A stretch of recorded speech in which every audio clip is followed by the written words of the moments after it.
Update muna nga tayo sa mundo ng basketball, partikular na sa Gilas Pilipinas. Ang tanong nga ng marami, kung sakaling wala talagang import ang Gilas Pilipinas, kakayanin kaya ng mga local players na makipagsabayan sa FIBA Asia Cup sa August? Samantalang isa na namang Filipino-American ang magpapadrop sa NBA. Susunod kaya sa yapak ni Jordan Clarkson at Jalen Green? Ngunit bago yan, pakipindot naman ang like, subscribe at ang notification bell para updated ka sa lahat ng aking ina-upload. At kung gusto mong magpa-member sa aking channel ay pindutin mo lamang ang join at automatic ka na sa mga shoutout. Kung atin ngang babalikan ang 2017 lineup ng Gilas Pilipinas na inilaban sa FIBA Asia Cup na ginanap sa Beirut, Lebanon. At sa lineup na nga na ito ay wala nga tayong pinadala na import. At ang mga kasali nga sa lineup na ito ay sila Calvin Abueva, Japet Aguilar, Raymond Almasan, Jason Castro, Carl Brian Cruz, Junmar Pajardo, Gio Halalon, Gabe Norwood, Roger Pugoy, Terence Romeo, Christian Stan Hardinger at si Matthew Wright. At sa mga panahon na yan ay mantakin nyo, world rank number 27 pa ang Gilas Pilipinas sa buong mundo. At sa mga nagtatanong naman kung bakit hindi sumama itong si Andre Blatch sa Gilas Pilipinas sa FIBA Asia Cup sa Lebanon.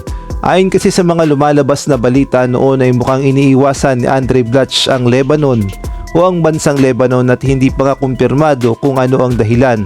May mga nagsasabi naman na may iniinda itong injury at wala talaga sa kondisyon. Ngunit ganun pa man, kahit nga walang import ang Gilas Pilipinas ay talaga namang nagpakitang gilas ang mga local players at nakipagsabayan sa kanilang mga nakatunggali, partikular na ang Japan, Jordan, Iraq at gayon na rin ang Qatar ay pinahirapan ng Gilas Pilipinas. Kaya naman hindi nakapagtataka na sa bracket ng Gilas Pilipinas sa Group B ay Gilas Pilipinas lamang ang walang talo at pinataob lahat ang kanyang mga kalaban. Halimbawa na lamang nung nakalaban nilang China, nagtapos ang laban sa final score na 87-96 at nung nakaharap naman ng Iraq, nagtapos ang laban sa final score na 84-68 at sa Qatar sa final score na 80-74 at nakapasok na nga ang Gilas Pilipinas sa semifinals, kaya nga lang ay nakaharap natin ang napakalakas pa noon na South Korea at pinatay ang Gilas Pilipinas sa outside shooting.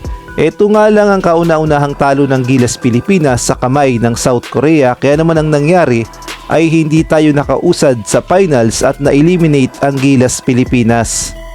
Kaya naman ang tanong ng marami, kung nakaya ng Gilas Pilipinas 2017 lineup na maglaro ng walang import tapos nakipagsabayan pa sa kanilang nakatunggali sa FIBA Asia Cup at nagawa pang makapasok sa semifinals, ngayon kaya kung sakaling walang Justin Brownlee, dahil alam nating lahat na hindi pa nga binababa ng FIBA ang hatol kay Justin Brownlee at malamang sa malamang ay mas matagal ang suspensyon dahil pangalawang beses na nga ito ni Justin Brownlee na nag-positive sa substance. At kung sakaling ang mga local player ang ipadala ni Coach Tim Cone o ng SBP sa FIBA Asia Cup sa Kingdom of Saudi Arabia, ang tanong, kakayanin kaya ng ating mga local players na makipagsabayan sa ating makakaharap sa FIBA Asia Cup na walang import? Maaari din kayo magbigay ng komento sa comment section.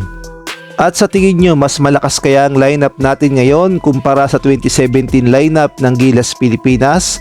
Maaari din kayo magbigay ng komento sa comment section.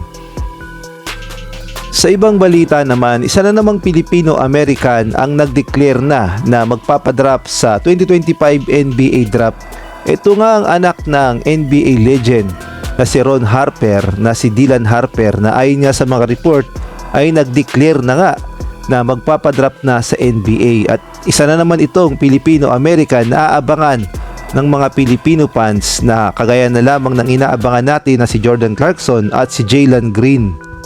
At panigurado na mga abangan to ng mga Filipino fans dahil si Dylan Harper ay proud na maging isang Pilipino at talaga namang niyayakap niya ang ating bansa at proud siya na isa siyang Asian, kaya naman kaabang-abang talaga kung sakaling madrop itong si Dylan Harper sa NBA. At ayon nga sa NBA mock draft, posible daw na mag number 2 pick itong si Dylan Harper at mapunta sa Washington Wizards.